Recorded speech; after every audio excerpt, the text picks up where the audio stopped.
Hello, everyone, and welcome back to this month's third installment of talking about rhythms and how you're going to teach rhythms to non-musicians in the music technology class, which I think is probably the most fundamental element of being able to get students involved in music technology, and their composition skills are all really based in rhythm understanding. So I hope you found the last episode helpful, and that was about using beat maps and beginning to get kids understanding the pulse and meter aspect of what we're doing inside of a DAW. And I have a couple resources. I'm going to provide links to them below so that you have them if you need them. But what that resource will look like is this. Ethan Hine has kind of provided this in a blog not that long back, but it's a Google Doc that breaks down different beat maps. And so you can see he's done a really good job here of putting the 1E and a 2E and a 3E and a 4E and a, which is not always the case, as we discovered last time. Sometimes you see them use the numbers 1 through 16.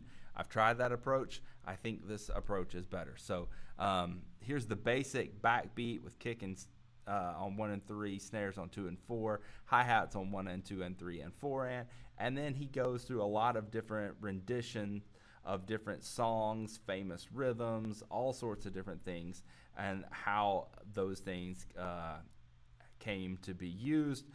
You can get different genres if you click across the bottom, even some Afro-Cuban stuff that we get into down here on the bottom. Another resource that I'm going to put up is from Pocket Operations. Again, they start in the same place. We're starting right here with the basic backbeat, and then this document just explodes into tons and tons and tons of great patterns and rhythms, so your students can get in. Like, it's 71 pages worth of stuff, so your students can get right in and be making their own rhythms based on these beat maps, and that is certainly great.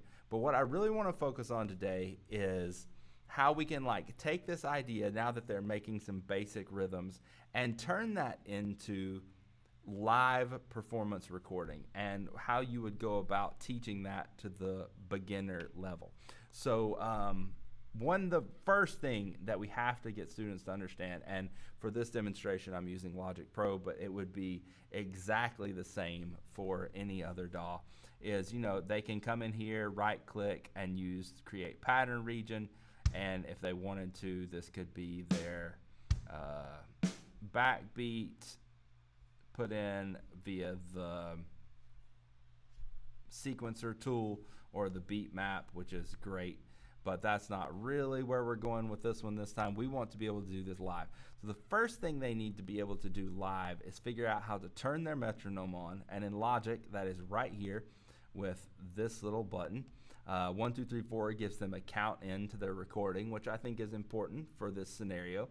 And then set the tempo. And in Logic, all you have to do to set the tempo is click and drag this number right here, and that sets your tempo.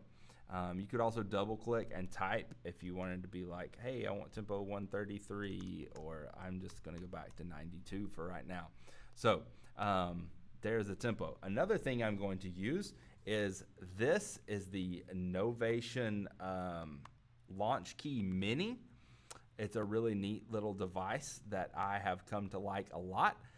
These keys are not pressure sensitive, but they are really good at being sensitive. And for drumming, I think it's a really cool tool that your students can like. You can even switch over to the drum tool, and it gives a better layout for drumming. Really neat. Seems to work with just about any DAW or computer. It's got a website that programs things in. Something like that's like $100. I try to have a few of these laying around the class for students to be able to drum on when they're doing drum patterns. So right now I've got Logic up to the SoCal drum kit, which sounds something like this.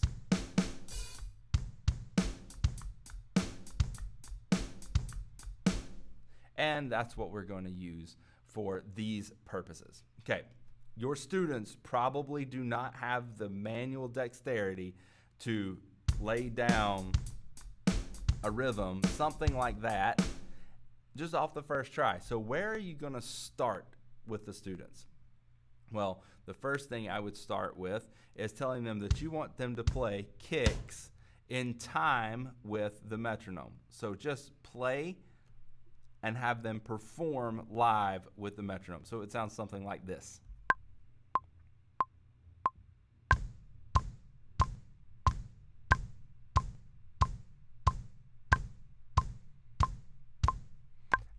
And just have them get used to what it feels like to hear the metronome and perform at the same time, which would be extremely important.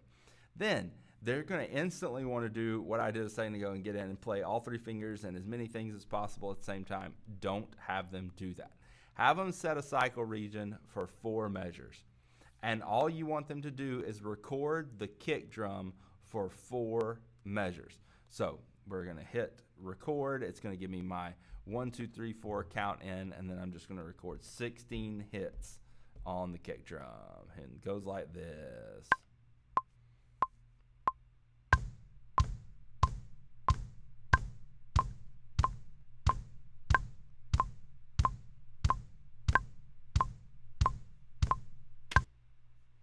And we're good to go.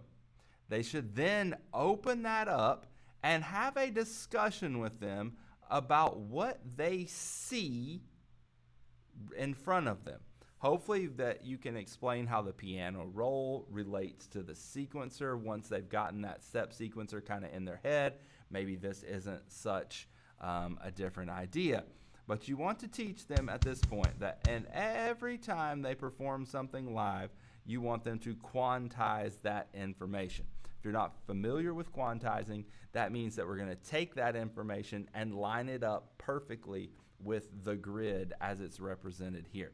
So to do that, I draw a box around all of the notes, or if a lot of DAWs or whatever will do Command A as a select all. And then you come over here in Logic. Let me close this so you get a better view of it. And you can do the time quantization. If you're in something like Soundtrap, you right click and there's a quantize option, but right here is the quantize option. And we are going to go to the 16th note to start off with, because that's every grid line, and just hit the Q. And magically the kids or your students will notice that everything begins to line up right on the grid. And when they go play that back,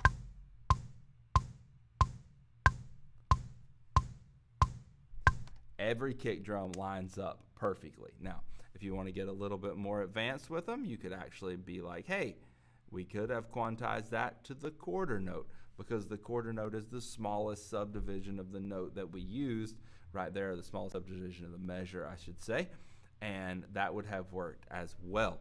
The quarter note will be more accurate since that's what they're doing, but the 16th note is generally the default.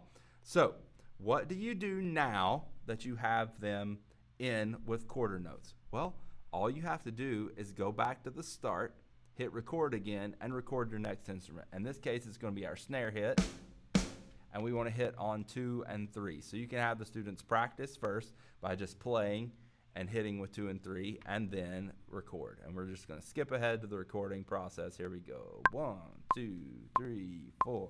1, 2, 3, 4. 1, 2, 3, 4.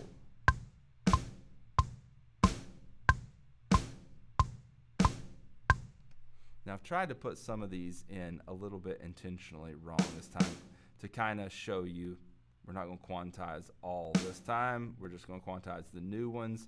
But you see that like it didn't like magically erase everything that we did the first time. It just added that too. So if we go back in to quantize this time and we quantize the 16th notes, oh, I wasn't bad enough. But you might have had one note that quantized up like that. That one was particularly early a minute ago when I played it. So it jumped from what would have been beat 2 up to the of beat 1. So then you could select those notes again, and this is where your quarter note quantization might jump in, and automatically it fixed that note. So as you teach the students, you do what is best for you. Finally, to demonstrate that again, we want to get in and record those hi-hats to go along with it. I don't have to delete anything. I don't have to add any new tracks. I just hit record again, and here we go.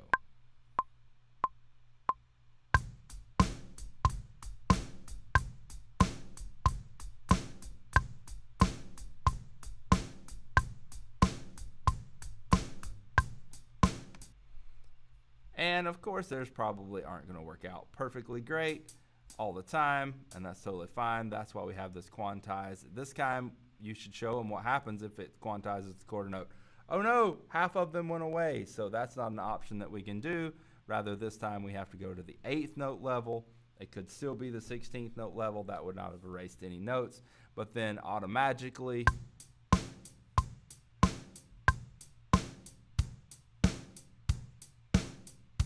everyone's ready to play Billie Jean or make a song that sounds like Billie Jean. So I hope that that was helpful to you in seeing the process. Of course, I don't walk my students through this in a mere 5 or 6 minutes. This is something that takes a long class period and lots of checking and assessing along the way. Are the students able to do it? When you visually see their screen, have they set the tempo to be the same tempo they're thinking? Are they able to figure out what tempo they're really wanting to be at? All those things are bits and pieces that you're going to want to make sure you are interacting with. Are they recording with the metronome on? Tons of kids try to record without the metronome on, and that doesn't work out because they and Logic need to be thinking at the same speed.